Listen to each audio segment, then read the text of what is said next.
Lucille, nakita mo ba yung dagang nahuli ni Tay? Ate Lucille, ganun kalaki, ang laki-laki. Natakot nga ako nung nakasakay ako dun eh. Tama na nga kadaldalan mo. Ang ingay-ingay mo. Wala naman nakikinig sa'yo. At wala namang interesado sa sinasabi mo, no? Ate Lucille, galit ka ba sa akin? Oo, galit ako sa'yo. Wala naman akong ginagawa ah. Anong wala? Ang sama nga ng ugali mo eh. Dahil sa'yo, napagalitan ako ni Tay. Sorry na ate. Huwag kang magdrama dyan. Diyan ka magaling eh. Sa pagpapakyut. Hindi ka naman cute. Mukha kang ang duwende, no? Kasi sinumpa ka ng mga duwende. Kaya ka mukhang ganyan. Kasi malas ka sa kansumpa!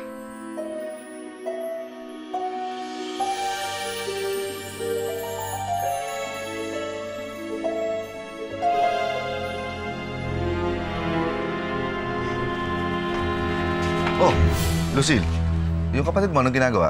Oo, andyan lang po. Ah, sige.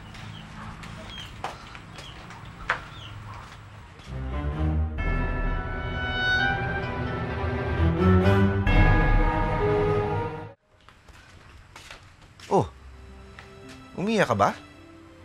Ano po ba yung mga duwende, Tay? Saan mo naman narinig yan? Ha? Ano, Tay? Napanaginipan daw niya. Natutulog po kasi siya kanina. Tapos, biglang gumising. Umiiyak na. Napanaginipan niya raw po yung duwende. Alam mo, anak, ang mga duwende, yun yung mga maliliit na mga nilalang na galing daw sa ilalim ng lupa. Puro naman mga kwento-kwento lang yun eh. Wala naman nakakaalam kung totoo o hindi yung mga yan.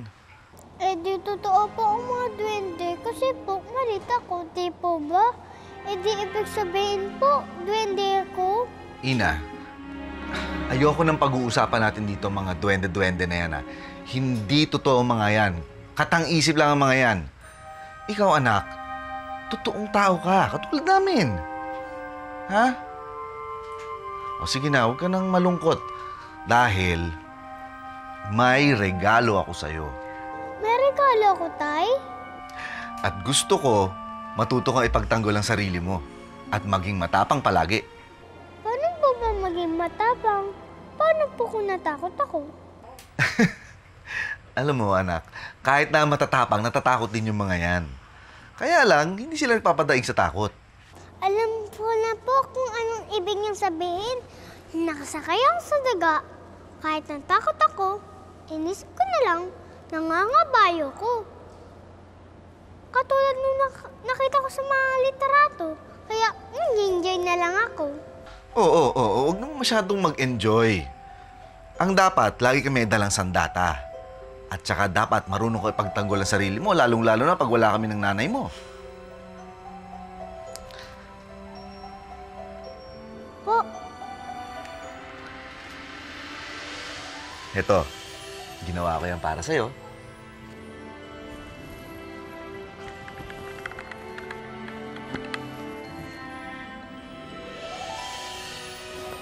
ang ganda, Tay.